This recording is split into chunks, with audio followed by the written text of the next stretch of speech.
Good morning student. आज की online class में आपका स्वागत है। मैं संदीप कुमार मीणा, गवर्नमेंट कॉलेज बूंदी से। आज हम बीएससी सेकेंड ईयर की जो बुक है उसके पेपर सेकंड की यूनिट फर्स्ट के बारे में पढ़ेंगे। पिछली क्लास में मैंने आपको पेपर सेकंड है अवकल समीकरण और आंशिक अवकल समीकरण दो बुकों से मिलकर बना हुआ है, उसकी यूनिट फर्स्ट प्रारंभ की थी। उसमें कुछ टॉपिकों के बारे में पढ़ाया था। मैं जो ये पढ़ा रहा हूँ ये मैंने नवकार प्रकाशन की बुक से लिया है। तो नवकार प्रकाशन की बुक है, उसके माध्यम से मैं आपको अध्ययन करा रहा हूँ। तो उसमें मैंने उस पिछली क्लास में आपको अवकल समीकरण किसे कहते हैं उसकी डेफिनेशन के बारे में बताया। अवकल समीकरण कितने प्रकार की होती है, दो प्रकार की अवकल समीकरण होती है, आंशिक अवकल समीकरण और साधारण अवकल समीकरण, दोनों के बारे में बताया। इसके बाद बताया कि साधारण अवकल समीकरण है वो दो प्रकार की होती है, रेखिक और अरेखिक। इसके बाद आंशिक अवकल समीकरण की डेफिनेशन बताई। इस बुक में हम साधारण अवकल समीकरण के बारे में अध्ययन करेंगे। इसके बाद मैंने अवकल समीकरण की कोटि का निर्धारण कैसे करते हैं, अवकल समीकरण की घात का निर्धारण कैसे करते हैं, ये आपको बताया। तो आज कुछ नए टॉपिकों के बारे में अध्ययन करेंगे। तो आज का पहला टॉपिक है सिंगुलर सॉल्यूशन, विचित्र हल, एस एस। इसको शॉर्ट में बोलते हैं सिंगुलर सॉल्यूशन को एस एस। ऐसे हल जिनमें कोई स्वेच्छ अचर विद्यमान नहीं होता हो, ऐसे हल जिसमें कोई स्वेच्छ अचर, स्वेच्छ जो खुद की इच्छा से लगाते हैं, जैसे कोष्टेंट लगाना है तो आपको सी लगा दो, C1 लगा लो, C2 लगा दो, कोई स्वेच्छ अचर विद्यमान नहीं होता हो, तथा जो सामान्य व्यापक हल के भी कोई विशेष हल नहीं होते हो, जो सामान्य जो व्यापक हल है उसके भी कोई विशेष हल नहीं होते हो, विचित्र हल कहलाते हैं। एग्जाम्पल के लिए अवकल समीकरण y बराबर दे रखा है आपको x into D Y upon D x plus a into square root of 1 plus D y d x का होल स्क्वायर का व्यापक हल है y बराबर डी वाई डी एक्स को हमने किसके बराबर मान लिया, सी के। y बराबर C X plus A square root of 1 plus C square है। इसका व्यापक हल क्या है, ये है। इसका एक अन्य हल x square plus y square equal to a square भी है, जो व्यापक हल से व्युत्पन्न नहीं किया जा सकता, अतः ये विचित्र हल कहलाता है। ऐसे हल जिनमें कोई स्वेच्छ अचर नहीं हो, x square plus y square equal to a square में कोई स्वेच्छ अचर नहीं है तथा जो व्यापक हल से व्युत्पन्न नहीं किए जा सकते, क्यों नहीं किए जा सकते, वो क्या है, विचित्र हल कहलाता है। इसके बाद कुछ एग्जाम्पल दे रखे हैं आपको, 5 एग्जाम्पल दे रखे हैं। इन पांचों एग्जाम्पलों की कोटि का निर्धारण, कोटि क्या होगी और घात क्या होगी। पिछली क्लास में बताया कि किसी अवकल समीकरण की कोटि क्या होती है, उसके जो उच्चतम अवकलज होता है वही क्या कहलाती है, उस अवकल समीकरण की कोटि कहलाती है। तथा घात क्या होती है, किसी अवकल समीकरण को परिमेय तथा पूर्ण बीजीय परिमेयकरण करें उसका, तथा पूर्ण बीजीय बनाने के बाद जो उच्चतम अवकलज होता है उसकी जो घात होती है वही क्या कहलाती है, अवकल समीकरण की घात कहलाती है। तो हम पांचों एग्जाम्पलों में निर्धारण करेंगे कि कोटि क्या है उस अवकल समीकरण की और घात क्या है। पहला एग्जाम्पल है d Y upon D x plus x y equal to sine x. इस अवकल समीकरण की आपको कोटि निकालनी है और घात निकालनी है, सिंपल इक्वेशन है। तो हाईएस्ट ऑर्डर का जो डेरिवेटिव है वो कितना है, d Y upon D x. तो इसकी कोटि कितनी है, 1, और घात भी कितनी है, 1। दूसरा है example d two Y upon D x square equal to minus mu y. तो इसकी अवकल समीकरण की कोटि कितनी है, 2, घात कितनी है, 1। तीसरा एग्जाम्पल है D three Y upon D X cube plus twice D Y upon D x plus Y equal to E की पावर एक्स। इस अवकल समीकरण की कोटि कितनी है, 3, और घात 1। इसके बाद चौथा एग्जाम्पल दे रखा है के into D y d two Y upon D x square equal to 1 plus D Y upon D x का होल स्क्वायर। इस पूरे का कोष्टक लगा के इसकी घात है 3/2। चूँकि 3/2 पी अपॉन क्यू के रूप में है तो इसका परिमेयकरण करेंगे। तो परिमेयकरण करने के लिए क्या किया, इस इक्वल समीकरण का हमने क्या कर दिया, स्क्वायर कर दिया। तो क्या हो गया, K into D two Y upon D x square का whole square equal to 1 plus D Y upon D x का होल स्क्वायर। इस कोष्टक लगा के इसके ऊपर घात कितनी है, 3 है। चूँकि इस अवकल समीकरण की कोटि कितनी होगी, तो हाईएस्ट ऑर्डर का जो डेरिवेटिव है d two Y upon D x square है, तो इस अवकल समीकरण की कोटि तो होगी 2 और इसकी घात कितनी है, 2। इसके बाद पांचवा एग्जाम्पल है 5 Y equal to X into D Y upon D x plus K into square root of 1 plus D Y upon D x का होल स्क्वायर। तो इस अवकल समीकरण की आपको क्या निकालनी है, कोटि निकालनी है। तो इस अवकल समीकरण की कोटि निकालने के लिए क्या करेंगे, इसका स्क्वायर रूट है तो उसका क्या करेंगे, परिमेयकरण करेंगे।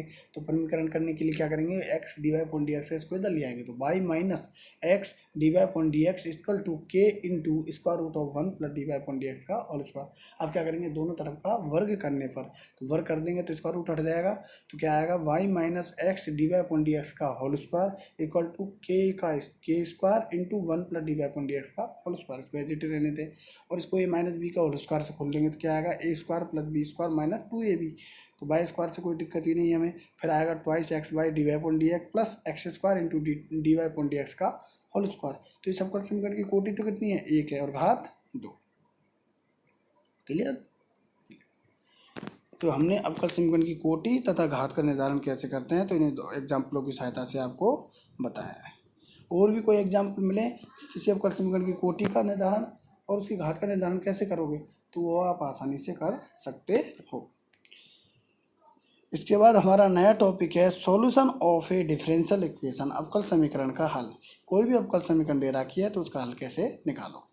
समीकरण में प्रयुक्त अज्ञात फलन आश्रित तथा स्वतंत्र चरों में जो संबंध होता है वो क्या होता है, अज्ञात फलन होता है, जिसमें एवं उनके अवकलों से दिया गया हुआ समीकरण संतुष्ट हो, जिससे एवं उनके अवकलों से दिया हुआ समीकरण संतुष्ट हो तो वे फलन दिए हुए समीकरण का हल या समाकलन कहलाता है। उस दिए हुए समीकरण का क्या कहलाता है, हल।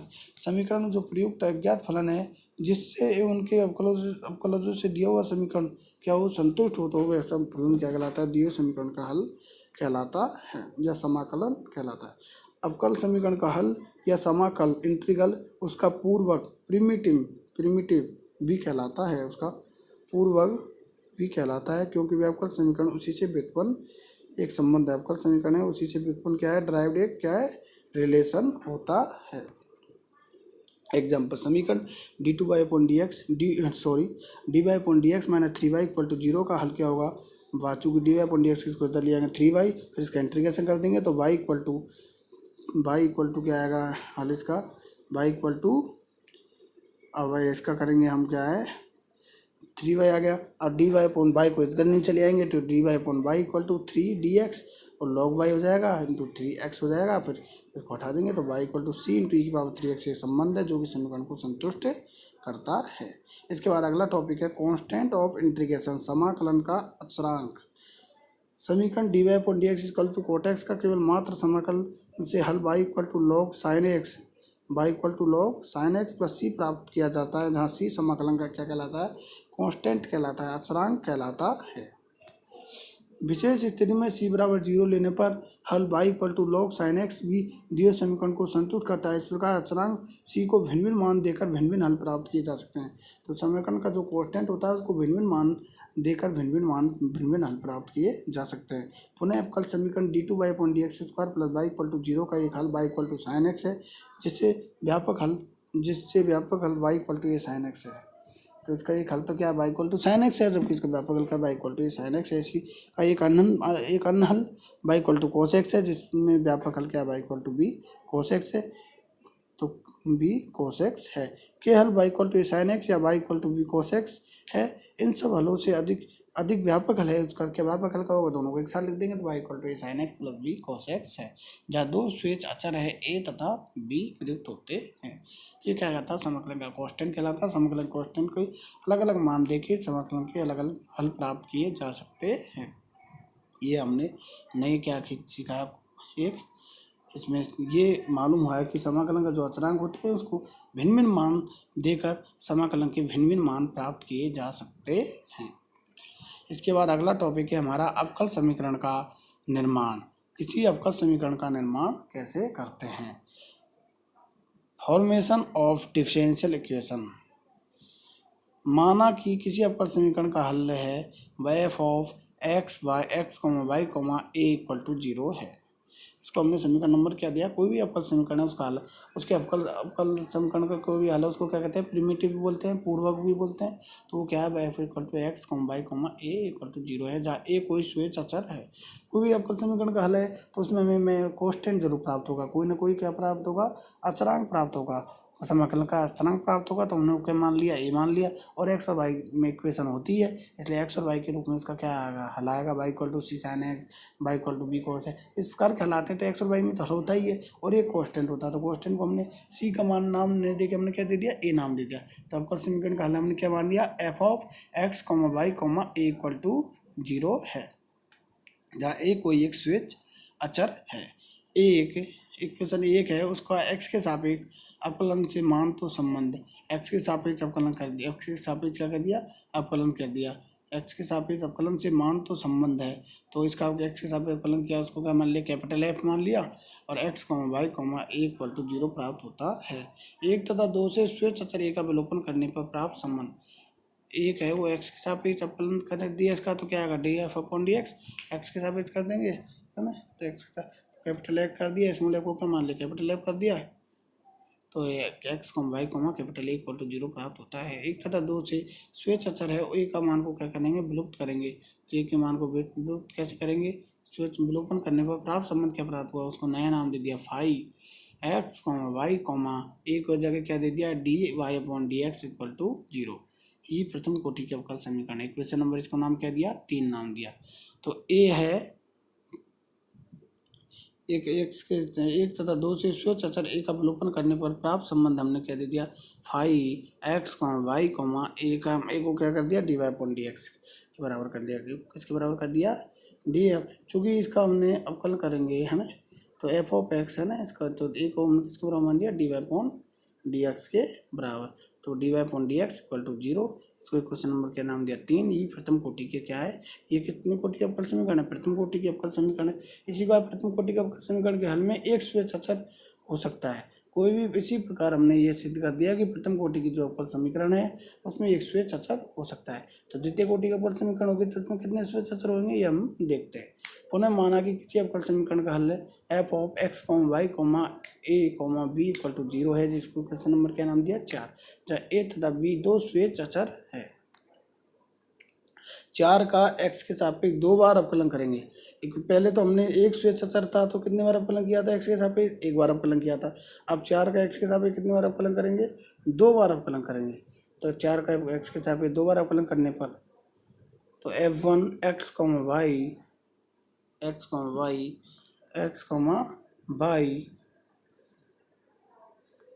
D Y upon D x a b equal to 0, इसको क्वेश्चन नंबर क्या नाम दिया, 5।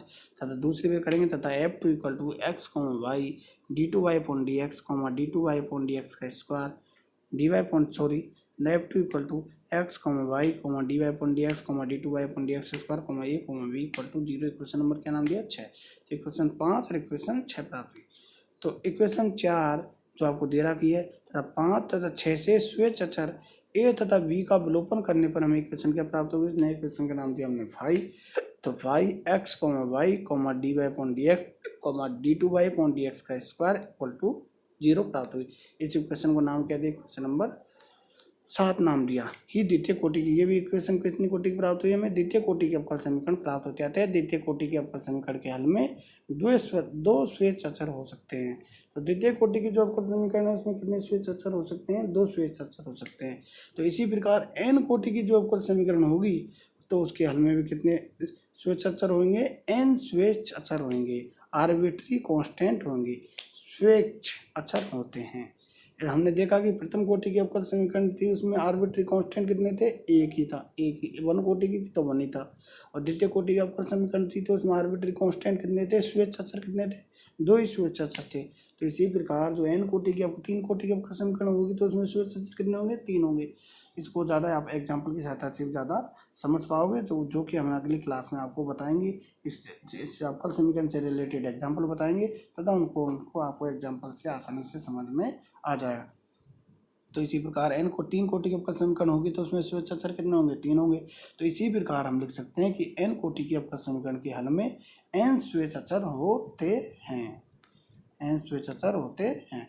तो प्यारे विद्यार्थियों, आज हमने सबसे पहले आपको ये बताया कि पिछली क्लास में हमने क्या पढ़ा। तो पिछली क्लास में हमने अवकल समीकरण किसे कहते हैं, अवकल समीकरण के कितने प्रकार है, उसके बाद साधारण अवकल समीकरण के कितने प्रकार है। मैंने आपको बताया कि इस बुक में सिर्फ और सिर्फ साधारण अवकल समीकरण के बारे में अध्ययन करेंगे।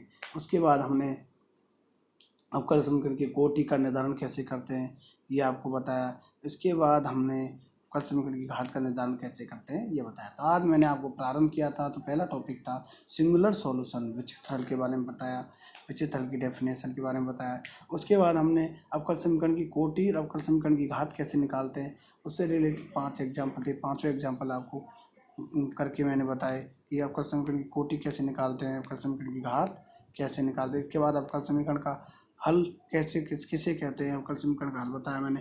कोई भी इसके बाद अवकल समीकरण की जो है उसके समाकलन का अचरांक क्या होता है वो होता है। कोई भी अवकल समीकरण है उसके अचरांक को भिन्न भिन्न मान देके उस अवकल समीकरण के भिन्न भिन्न हल प्राप्त किए जा सकते हैं। इसके बाद हमने विशेष स्थिति बताई, अगर c बराबर 0 हो तो हल क्या हो जाएगा, जो अवकल समीकरण का समाकलन है वो उसका हल हो जाएगा। जो कांस्टेंट ही 0 हो गया तो उसका जो समाकलन आया वही है उसका हल हो जाएगा। इसी बाद हमने अवकल समीकरण का निर्माण कैसे कहते हैं, तो निर्माण में हमने देखा कि प्रथम कोटि के अवकल समीकरण है तो उसमें स्वेच्छाचार कितने होगा, एक ही होगा। और द्वितीय कोटि अवकल समीकरण है तो उसमें स्वेच्छाचार कितने होंगे, दो होंगे। और तृतीय कोटि के अवकल समीकरण है तो उसमें स्वेच्छाचार कितने होंगे, तीन। तो इस प्रकार हम कह सकते हैं कि एन कोटि की जो अवकल समीकरण है तो उसमें भी स्वेच्छाचार कितने होंगे, एन होंगे।